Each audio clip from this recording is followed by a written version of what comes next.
This video is sponsored by Eduquest app.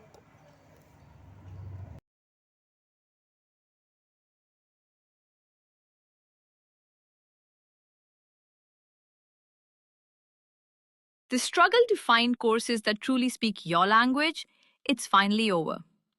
Welcome to EduQuest, where learning is made just for you.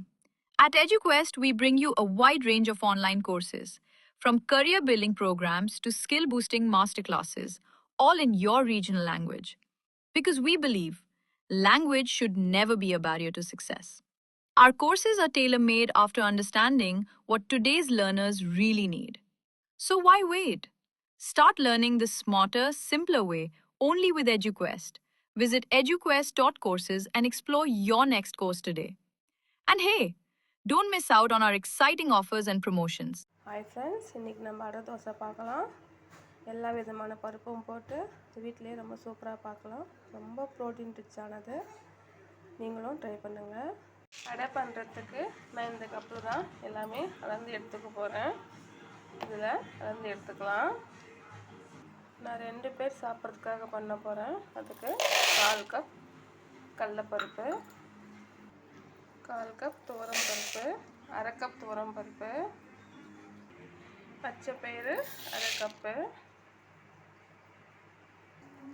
காராமணி 1/2 cup, கருப்பு உளுந்து 1/2 cup.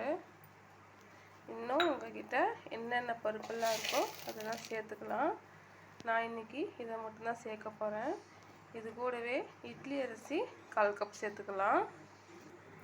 Idli அரிசி பாருங்கள் 1/4 cup சேர்த்துருக்கேன். இது கூட உங்களுக்கு என்னென்ன பருப்பு வேணுமோ எல்லாம் சேர்த்துக்கலாம். எல்லாமே ப்ரோட்டீன் ரிச் தான். இது கூடவே வெந்தயம். இப்போ இதெல்லாம் நல்லா கழுவி நம்ம ஊற வச்சிடலாம். இப்போ நான் 4-5 வாட்டி நல்லா கழுவிட்டு நல்ல தண்ணி போட்டு ஊற வச்சுருக்கேன். இது ஒரு 5 மணி நேரம் ஊறட்டும். அதுக்கப்புறம் நம்ம என்ன பண்ணலான்னு பார்க்கலாம். ஊறட்டும்.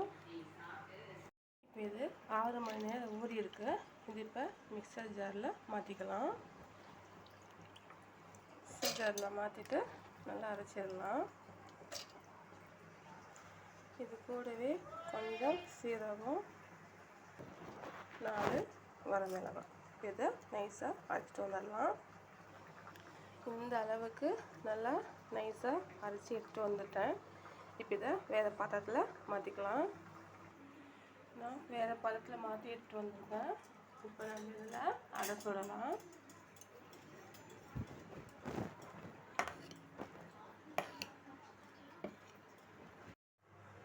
இப்போ நான் அடுப்பத்தை வச்சு தோசை கல் வச்சுருக்கேன். கல் சூடாகட்டும். இப்போ கல் சூடாகிடுச்சு. இப்போ தோசை ஊற்றலாம்.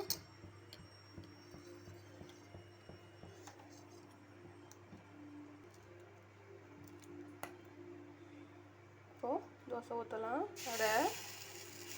அடை கொஞ்சம் மொத்தமாக தான் வரும். தோசை மாதிரி மெலிசாக ஊற்ற முடியாது. நான் இந்த அளவு ஊற்றிருக்கேன். தேவையான அளவு எண்ணெய் ஊற்றிக்கலாம்.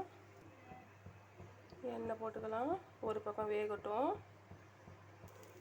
இப்போது ஒரு பக்கம் வெந்துருச்சு. இன்னொரு பக்கம் திருப்பி போட்டுக்கலாம். இந்த பக்கம் நல்லா வேகட்டும்.